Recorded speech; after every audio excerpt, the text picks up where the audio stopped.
Bonjour les enfants, aujourd'hui on parle de géographie, on parlait des DROMCOM ou des DOMTOM, c'est dans les départements et régions d'outre-mer, c'est-à-dire toute la présence française hors de l'Europe. Pour répondre à la question 1 et 2, c'est le contraire de la métropole. La métropole, c'est la France en Europe.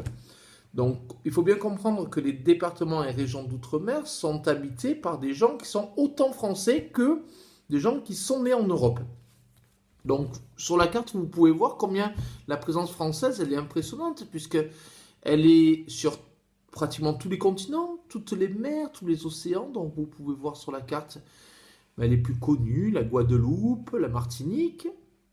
Alors la Guadeloupe elle a une forme de papillon, la Réunion, Saint-Pierre et Miquelon, qui était demandé donc dans une des questions, qui est au large du Canada. On a la Polynésie française. Et puis il n'y a pas que des îles, puisque vous voyez aussi qu'il y a la Guyane, donc il y a une frontière terrestre avec le Brésil. On a Terre Adélie, voilà, ce petit bout de France en Antarctique. Donc on va essayer d'en voir quelques-uns de ces territoires-là, des images. Il y en a bien d'autres, évidemment. Donc voilà, donc on va commencer par les deux îles jumelles, la Guadeloupe et la Martinique. Donc ce sont des petits paradis qui sont dans les Caraïbes, c'est-à-dire dans l'océan Atlantique. Vous voyez, alors on va essayer de répondre à la question 12. Pourquoi c'est une richesse? Vous comprenez bien on a des fruits exotiques, bananes, papayes, mangue, vous pouvez les reconnaître sur les photos. On a également des territoires qui sont excellents pour le tourisme. Il y a des gens du monde entier qui viennent dans ces îles-là pour profiter des paysages, notamment de la mer et puis de toutes les activités qu'elle propose.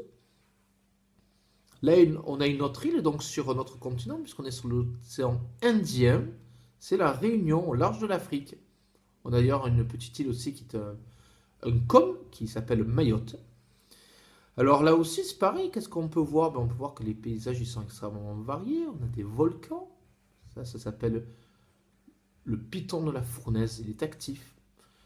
Et puis, on a évidemment un territoire qui apporte beaucoup à la France au niveau économique, puisque voilà, c'est très touristique. Et puis, voilà, également des fruits exotiques à foison.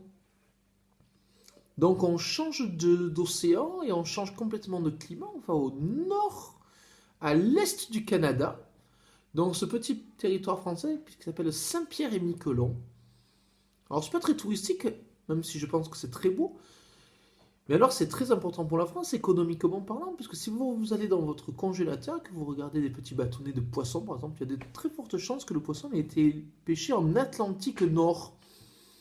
Et bien Saint-Pierre et Miquelon, c'est un des plus gros ports de poissons au monde, notamment pour le poisson surgelé, le colin, ce genre de choses-là.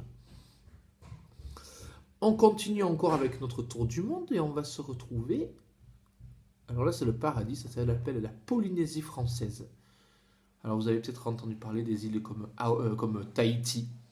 Alors évidemment, là, c'est extrêmement touristique, il y a des gens du monde entier qui y viennent, c'est très très loin pour nous.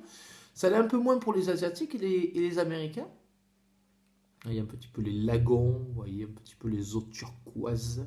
Je n'accorde pas de turquoise, vous le savez. Voilà, alors c'est plein d'hôtels. Puis ces gens-là, donc, ils viennent du fin fond du Pacifique, ils sont autant français que quelqu'un qui serait né dans le 16e arrondissement de Paris. Il faut bien en avoir conscience.